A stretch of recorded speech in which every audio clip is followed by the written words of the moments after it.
Hello everyone, দেশ বিদেশে রোজ নামচায় আপনাদের অনেক অনেক স্বাগত। নেদারল্যান্ডে এসে প্রথম 10 দিন আমরা এই ডরমিও রিসোর্টেই ছিলাম। এই রিসোর্টটি ডাউসবার্গে অবস্থিত ও বেলজিয়াম সীমান্তের একেবারে কাছাকাছি। শহর থেকে একটু দূরে গাছগাছালিতে মোড়া একেবারে নিরিবিলি পরিবেশ।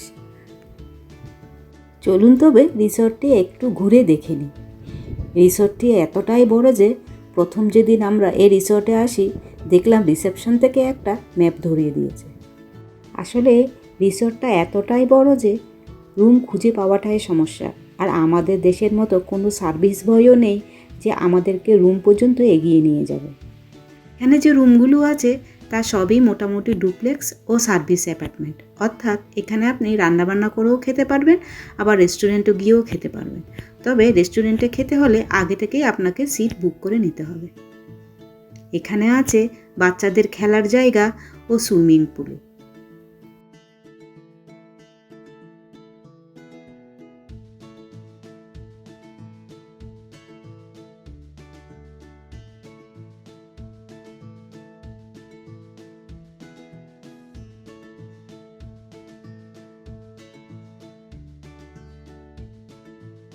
ইউরোপের দেশগুলির মধ্যে নেদারল্যান্ডে সাইকেল একটি অত্যন্ত গুরুত্বপূর্ণ বাহন। এখানে যারা ঘুরতে এসেছে তাদের দেখলাম 4 চাকার পেছনে সাইকেল বেঁধে নিয়ে এসেছে। ফ্যামিলিতে যতজন মেম্বার প্রত্যেকেরই আলাদা আলাদা সাইকেল। এখানে সাইকেল এতটাই জনপ্রিয় যে ট্রেনেও দেখলাম সাইকেল রাখার আলাদা জায়গা আছে। ট্রেন থেকে নেমে সেই সাইকেল নিয়ে চলে যাচ্ছে যে যার গন্তব্যে। আর এদিকে আমার মেয়েকে দেখুন, সে তো খুশিতে একেবারে আত্মহারা। ছোট থেকে শহরে বড় হওয়ায় একটু শান্ত নিরিবিলি পরিবেশ ও খেলার জায়গা দেখলে সে বেশ দেখলাম খুশিই হয়। আর বয়ঃসন্ধির এই সময়টা ভারী অদ্ভুত।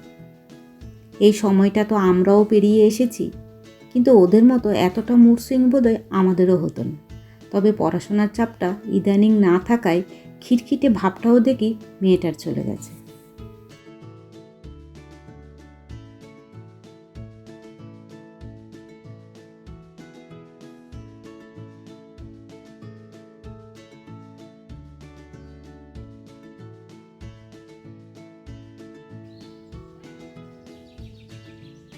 আর এই জায়গাটি এতই সুন্দর যে মেয়ের দেখা দেখি আমিও একটু ছেলে মানুষই শুরু করে দিলাম। কখনো কখনো নিজের হারিয়ে যাওয়া শৈশবটা ফিরে পেতে চাইলে একটু একটু ছেলে মানুষই করাই যায় বলুন।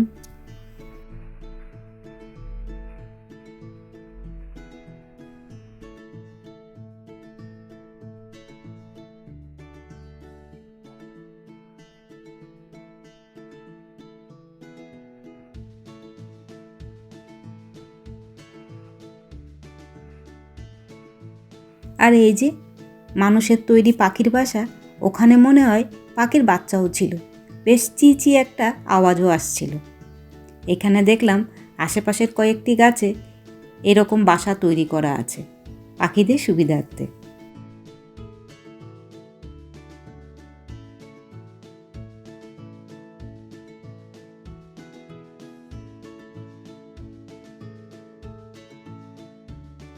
আর এতক্ষণ তো পাখির বাসা দেখলেন, এখন দেখে নিন আমাদের বাসা কীরকম ছিল।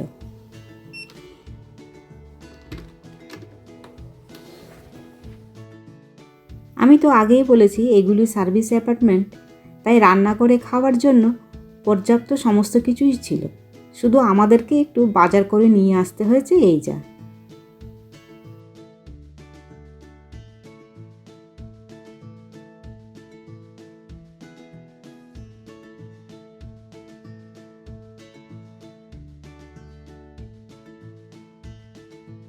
আর এই নিচে আছে একটা বাথরুম সহ ডাইনিং কাম লিভিং রুম, আর সঙ্গে আছে একটা স্টোরেজ রুমও।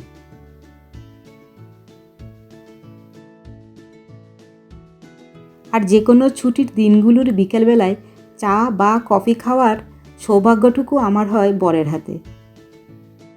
আমাদের মতো গৃহিণীদের বরের হাতের এই আপ্যায়নটুকু স্বর্গসুখ ছাড়া আর কিছু নয়।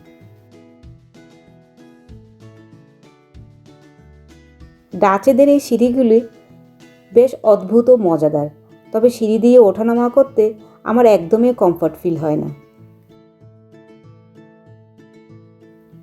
উপরে আছে দুটি বেডরুম সহ স্নানঘর।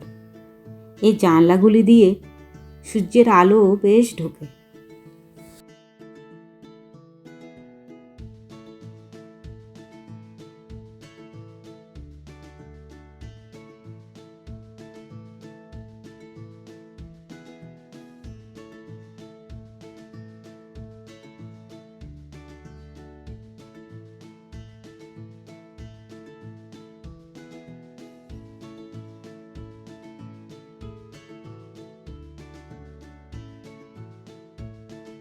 নেদারল্যান্ডে এখন যেহেতু সূর্যের আলো 3-4 ঘন্টা বেশি এক্সট্রা পাওয়া যায়, তাই রাত কতটা হয়েছে বা সন্ধে হলো কি না বোঝাই যায় না। আমরা যেহেতু প্রথম এটা ফেস করছি, তাই সমস্যাও হচ্ছে প্রচুর।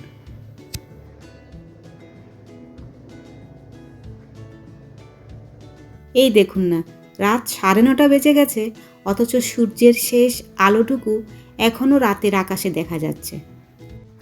পৃথিবীর এক এক প্রান্তে সৃষ্টির অপার রহস্যই বুঝি লুকিয়ে আছে। আকাশের এই একদিকে চন্দ্রদেব তার চাঁদের আলো নিয়ে জ্বলজ্বল করছে ও অপর প্রান্তে সূর্যদেব তার শেষ আভাটুকু নিয়ে ডুব দিচ্ছে।